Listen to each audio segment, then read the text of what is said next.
Hello students, आपने पिछले part में पढ़ा था संरचनात्मक अवधारणाएं और क्रियात्मक अवधारणाएं। कौन कौन सी अवधारणाएं पढ़ी थी? संरचनात्मक अवधारणाएं,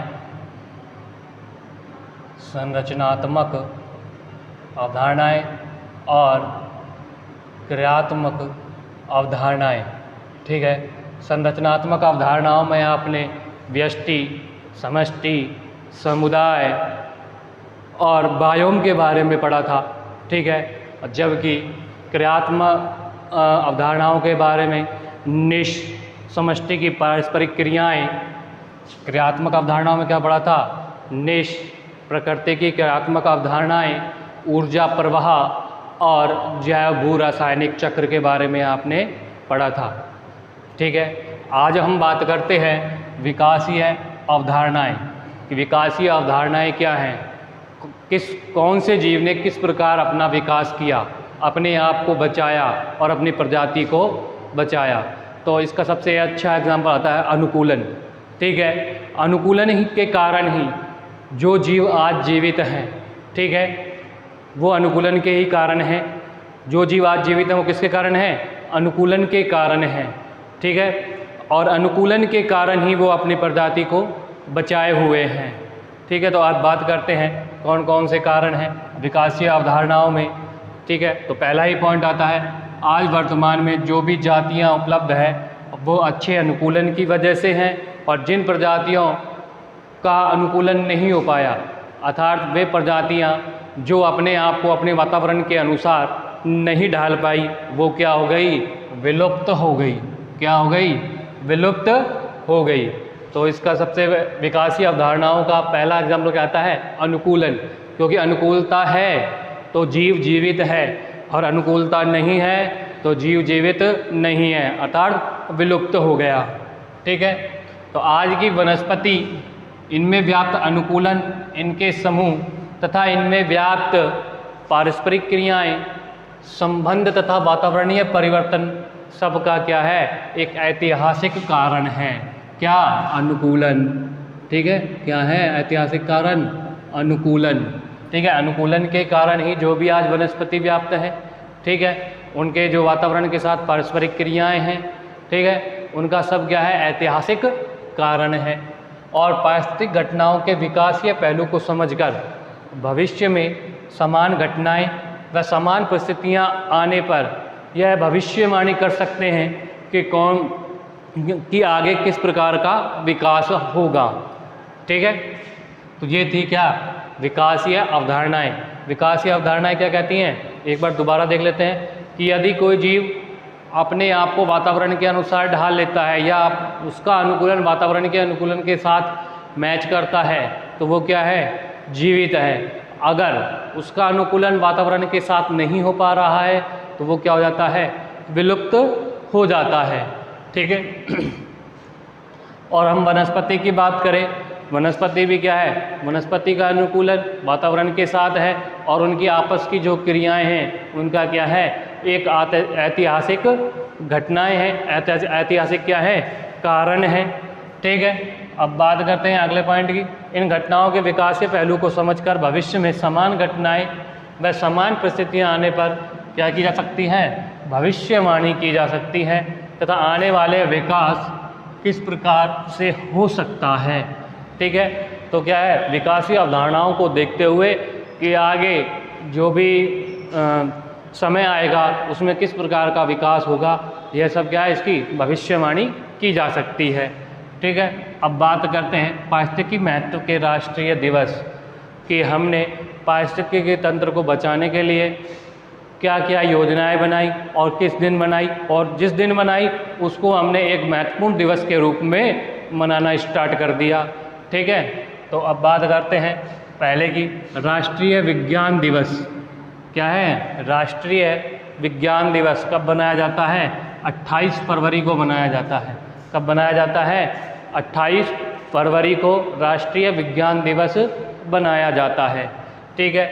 फिर बात करते हैं दूसरे दिवस की, वन महोत्सव। यह कब बनाया जाता है? फरवरी और जुलाई में। कब बनाया जाता है? फरवरी और जुलाई में बनाया जाता है। ठीक है, विश्व वानिकी दिवस 21 मार्च को। विश्व वानिकी दिवस कब मनाया जाता है? 21 मार्च को। विश्व स्वास्थ्य दिवस 7 अप्रैल। विश्व पृथ्वी दिवस 22 अप्रैल। ठीक है, यह कई बार कंपटीशन एग्ज़ामों में और बीएससी के एग्ज़ामों में पूछा जा चुका है। विश्व पृथ्वी दिवस 22 अप्रैल। ठीक है, और विज्ञान दिवस पूछा गया है। ठीक है, और अगला है विश्व पर्यावरण दिवस 5 जून। क्या है? विश्व पर्यावरण दिवस 5 जून। विश्व जनसंख्या दिवस 11 जुलाई। विश्व ओजोन दिवस, विश्व ओजोन दिवस 16 सितंबर। विश्व ओजोन दिवस कब मनाया जाता है? 16 सितंबर। विश्व भोजन दिवस 16 अक्टूबर को मनाया जाता है।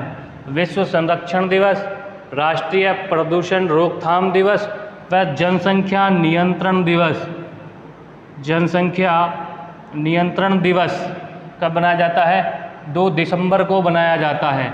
कब बनाया जाता है? 2 दिसंबर को बनाया जाता है। और मानव अधिकार दिवस 10 दिसंबर को बनाया जाता है। कब मनाया जाता है? मानव अधिकार दिवस 10 दिसंबर को मनाया जाता है। ठीक है, तो ये क्या है? कुछ राष्ट्रीय दिवस हैं जो क्या एग्जाम की दृष्टि से क्या है? महत्वपूर्ण है। अब बात करते हैं राष्ट्रीय स्तर पर घोषित वानस्पतिक जीव।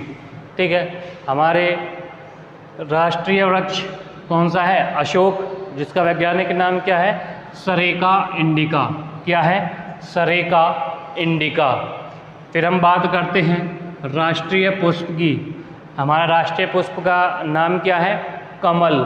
कमल का वैज्ञानिक नाम क्या है? नीलम्बियम न्यूसीफेरा। क्या है? नीलम्बियम न्यूसीफेरा। अब बात करते हैं तीसरे की, हमारे राष्ट्रीय फल। राष्ट्रीय फल क्या है? आम। आम क्या है? Mangifera indica. क्या है? Mangifera indica. तो ये राष्ट्रीय स्तर के क्या है? वानस्पतिक जीव हैं। राष्ट्रीय वृक्ष कौन सा है? अशोक। कौन सा है? अशोक। अशोक का वृक्ष। ठीक है, जिसे क्या नाम देते हैं? सरेका इंडिका। राष्ट्रीय पुष्प क्या है? कमल, नीलम्बियम न्यूसीफेरा। और राष्ट्रीय फल क्या है? आम, मैंजीफेरा इंडिका। ठीक है, अब बात करते हैं राजस्थान की। राजस्थान का राज्य वृक्ष क्या है? खिजड़ी। ठीक है, और जिसका वैज्ञानिक नाम क्या है? प्रोसोपिस स्पाइसीगेरा। क्या है? प्रोसोपिस स्पाइसीगेरा। ठीक है, और राजकीय पुष्प की बात करें वो क्या है? टिकोमेला। क्या है? टिकोमेला। और राजकीय पक्षी की बात करें गोडावन। क्या है? गोडावन। इसका अन्य नाम है ग्रेट इंडियन बस्टर्ड। क्या नाम है? Great Indian bustard.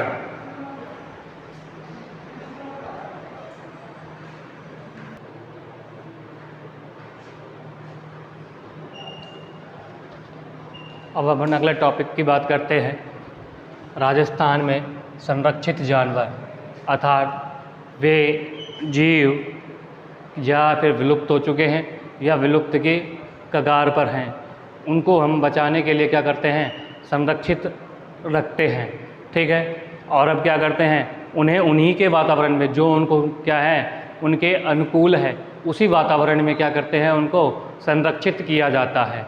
ठीक है, तो कुछ है जीव राजस्थान में जो राजस्थान के उद्यानों में, अभ्यारण्यों में क्या किए जाते हैं? उनको संरक्षित किया गया है। सबसे पहले बात कर लेते हैं अपन साइबेरियन क्रेन। साइबेरियन क्रेन क्या है? सारस है। क्या है? सारस। ठीक है, साइबेरियन क्रेन। अब बात करते हैं कहाँ पर इसे संरक्षित किया गया है? केवलादेव पक्षी अभ्यारण्य में, जो कहाँ पर है? अपने पास ही जिला है भरतपुर। ठीक है, यहाँ पर है। कौन सा अभ्यारण्य है? केवलादेव पक्षी अभ्यारण्य भरतपुर।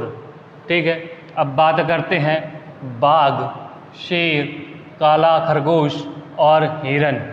ठीक है, सरिस्का में। कहाँ पे? सरिस्का में। और सरिस्का कहाँ है? अलवर है। क्या है? अलवर है। ठीक है, आपने अखबारों में शुरू के पेज में खूब पढ़ा होगा कि शेरनी T1 T4, ठीक है, और अलवर पत्रिका के अखबारों में खूब आता है सरिस्का के बारे में और उनके जानवरों के बारे में। ठीक है, तो सरिस्का के अंदर किन किन जानवरों को संरक्षित किया गया है? बाघ, शेर, काला खरगोश और हिरन। ठीक है, अब बात करते हैं सांभर और बाघ की। सांभर और बाघ ये क्या है? रणथंभौर अभयारण्य में। रणथंभौर अभयारण्य कहाँ पर है? सवाई माधोपुर। कहाँ पर है? सवाई माधोपुर में है। और रणथंभौर के अंतर्गत सांभर और बाघ को क्या किया गया है? संरक्षित किया गया है। ठीक है, अब बात करते हैं हमारे राजकीय पक्षी गोडावण की, जो कहाँ पर संरक्षित किया गया है? जैसलमेर में संरक्षित किया गया है। कौन से उद्यान में? राष्ट्रीय मरु उद्यान में। कहाँ पर? राष्ट्रीय मरु उद्यान में संरक्षित किया गया है। ठीक है, अब बात करते हैं पांचवें की, चीता और रीछ। किसकी? चीता और रीछ। कहाँ पर अब संरक्षित किया गया है? दर्रा वन्य जीव अभयारण्य, जो कहाँ पर स्थित है? कोटा में स्थित है। किसको? चीता और रीछ को कहाँ संरक्षित किया गया है? दर्रा वन्य जीव अभयारण्य। दर्रा वन्य जीव अभयारण्य, कोटा। ठीक है, अब बात करते हैं तेंदुआ, चितकबरे, हिरन, काला भालू। ठीक है, इसको कहाँ संरक्षित किया गया है? जयसंबंध उद्यान उदयपुर। जयसंबंध उद्यान उदयपुर में इसको क्या किया गया है? संरक्षित किया गया है। ठीक है, अब अपने अगले पॉइंट की बात करते हैं कि काला हिरन, उसको कहाँ संरक्षित किया गया है? जोधपुर में संरक्षित किया गया है। और जोधपुर में कौन सा अभयारण्य है? डोल धावा। डोल धावा उद्यान है। ठीक है, जिसमें किसको संरक्षित किया गया है? काला हिरन को संरक्षित किया गया है। अब बात करते हैं चीतल की, और कहाँ संरक्षित किया गया है? किस अभयारण्य में संरक्षित किया गया है? ताल छापर अभयारण्य और रणथंभौर अभयारण्य।